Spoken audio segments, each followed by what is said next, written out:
নমস্কার, আমি ইন্দ্রাণী। শুরু করছি আজকে। স্কুল সার্ভিস পরীক্ষায় সেরা সাফল্য মানেই oxygen books SSC gateway series. এমনিতেই ওই শিবু নন্দিতার যাত্রাপালা নির্ভর সিনেমাগুলো আর ওটিটিতে পঞ্চায়েতের সিকুয়েল ছাড়া খুব কম সিকুয়েল কাজ করে, বেশিরভাগই মুখ থুবড়ে পড়ে। আসলে এটা হয় মানুষের এক অপার চাহিদা থেকে।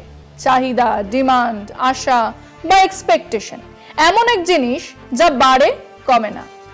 ধরুন, যারা সেই বালাকোট সার্জিক্যাল স্ট্রাইক দেখেছিল আর সার্জিক্যাল স্ট্রাইকের পরে দুর্বোধ্য কিছু স্যাটেলাইট ছবি দেখেছিল, তারাই এবারে অপারেশন সিন্দুরের সময় দেখতে চেয়েছিল মিসাইল পড়বে করাচি বন্দরের ওপরে, লাহোরের বাজারে, রাওয়ালপিন্ডির বাড়িগুলোকে তছনছ দেখা যাবে।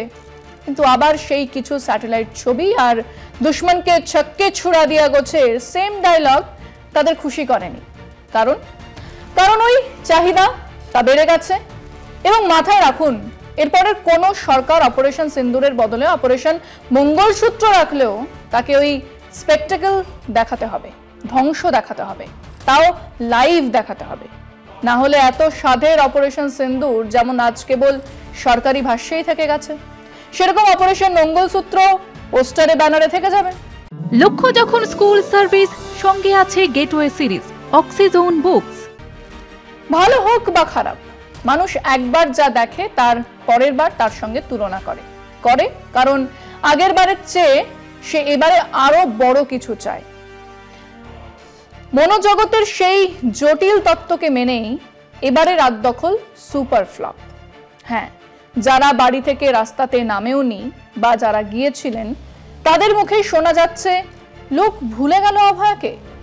এক ধরনের হতাশা, যে হতাশা বলে দেয় 2026 অগস্টে নিয়ম রক্ষা করতেই হিমশিম খেতে হবে। সেটাই বিষয় আজকে। গতবারে সুপার হিট রাত দখল, এবারে সুপার ফ্লপ কেন? রাত দখল, পদ দখলে বর্ষপূর্তি। বৃহস্পতিবার কলকাতা সহ রাজ্যের অন্যান্য শহর এলাকায় অভয়ার বিচারের দাবিতে মধ্যরাত পর্যন্ত রাত দখল কর্মসূচি পালিত হলো। গত বছর আরজিকর মেডিকেল কলেজ হাসপাতালে কর্মরত অবস্থায় ধর্ষণ করে খুন করা হয় চিকিৎসক অভয়াকে। তার প্রতিবাদে গত বছর উত্তাল হয়ে ওঠে রাজ্য রাজনীতি, পথে নামে নাগরিক সমাজ। দিনটা ছিল 14 অগস্ট। আদালতের নির্দেশে সিবিআই তদন্ত করে, শিয়ালদার বিশেষ আদালতে বিচার হয়। ওই ঘটনায় কলকাতা পুলিশের হাতে ধৃত অভিযুক্তের বিচারের সাজাও হয় যাবজ্জীবন কারাবাসে। অভয়ের পরিবার ও চিকিৎসক সংগঠনগুলির দাবি ন্যায় বিচার হয়নি। এই নিয়ে শুরু হয়েছিল রাজনৈতিক আন্দোলন। গত বছরের মতো এবারও একই দিনে রাত দখল, পদ দখল হলো রাজ্যে। কিন্তু গত বছরে জমায়েতের বহর যা ছিল, এবার তুলনায় অতি নগণ্য। স্বতঃস্ফূর্ততার নিরিখে গতবারের সঙ্গে তুলনাই হয় না। তার অন্যতম কারণ সাধারণ নাগরিকের প্রতিবাদ শেষ পর্যন্ত বিরোধী শিবিরের দলীয় কর্মসূচিতে পর্যবসিত হয়ে গেছে।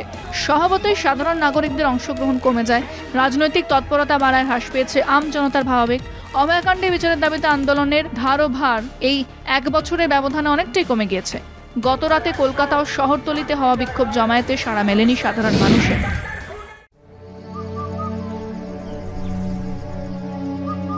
আপনার প্রিয় মাকাই বাড়ি এখন নতুন প্যাকে। অনেকেই এই প্রশ্নটা করেছেন সেই স্বতঃস্ফূর্ত জনজোয়ার বা আমরা গতবার 14 অগস্ট রাতে যা দেখেছিলাম, ভোর রাত পর্যন্ত রাস্তাতেই বসেছিলেন বহু মানুষ, সেলিব্রিটি, সেই তারা আজ কোথায়? কেন মানুষ আবার পথে নামলো না?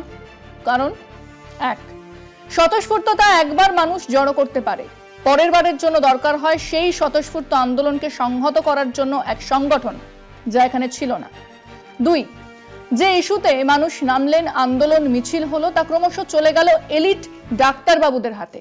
যা হতে পারত আপামর মানুষের আন্দোলন, নারী অধিকার আদায়ের আন্দোলন, তা হয়ে উঠল জুনিয়র ডাক্তারদের নিরাপত্তা, সিসিটিভি, হস্টেল ইত্যাদির এক জনবিচ্ছিন্ন আন্দোলন, যেখানে সাধারণ মানুষের সঙ্গে ন্যূনতম যোগসূত্রও ছিল না। তিন, নির্যাতিতার বাবা মা ছিলেন র্যালিং পয়েন্ট। এখন তারাই বিভ্রান্ত। তারা কার সঙ্গে যাবেন, কার সাহায্য নেবেন, তাই ঠিক করে উঠতে পারছেন না। 14 অগস্ট যদি আবার রাত দখলে নামতে হয়, তাহলে তার মাত্র কদিন আগে নবান্ন অভিযান ডেকে গতবারের ফ্লপ শোকে মনে করানোর কোনো দরকার ছিল না। 4, ক্রমাগত এক গুজব আর মিথ্যে দিয়ে আবেগ ধরে রাখা যায় না। বানানো স্ক্রিপ্টে ক্যামেরাতে ধরে রাখার মতো আবেগ মুহূর্ত তৈরি করাই যায়, কিন্তু এক বছরে সেই মিথ্যেগুলো একে একে বেরিয়ে আসে। আরজিকর আন্দোলনের সেই লাগাতার মিথ্যে আর গুজব সেই আন্দোলনের আবেগকে শুষে নিয়েছে। 5, অন্যায় আর দুর্নীতির বিরুদ্ধে লড়াইয়ে নিজেদের অন্যায় আর দুর্নীতি থেকে দূরে রাখতেই হবে। আন্দোলনের এই শর্ত জুনিয়র ডাক্তারেরা মনেই রাখেননি। একদিকে কাজে যোগ না দিয়ে বেসরকারি হাসপাতাল, নার্সিংহোম থেকে পয়সা কামানোর মতো অনৈতিক দুর্নীতি মানুষ তো দেখেছেন। 6, সেদিন মানে 2024-এ আন্দোলন খুব সচেতনভাবেই বিজেপিকে এর চৌহদ্দিতেই ঢুকতে দেননি আন্দোলনকারীরা। আজ সেই বিজেপি অভয়ার বাবা মাকে নিয়ে নবান্ন অভিযান করছেন। অভয়া মঞ্চ সিপিএম চালাচ্ছে বলে অভিযোগ করছেন নির্যাতিতার বাবা মা। কাজেই সে আন্দোলন আপাতত রাজ্যের বাইনারি পলিটিক্স ঢুকে পড়েছে। 7, সেদিনের স্বতঃস্ফূর্ততার বদলে এবারে নির্দিষ্ট কিছু বাম দল, কোথাও লিবারেশন, কোথাও এসইউসিআই, কোথাও সিপিএম ইত্যাদিরাই এই রাত দখলের আয়োজন করেছিলেন, যা তাদের দলীয় সাংগঠনিক শক্তি সাপেক্ষেই বড় ছোট বা মাঝারি হয়েছে। কিন্তু না, সেই স্বতঃস্ফূর্ততা ছিল না। 8, শেষ কথা হলো, সেদিনের প্রেক্ষাপট ছিল বাংলাদেশের ছাত্র আন্দোলন, তার বিরাট সাফল্য, এক অত্যাচারের অবসান। আর সেই ছাত্র আন্দোলনেও ভাটা, সেখানেও দিশাহীনতা।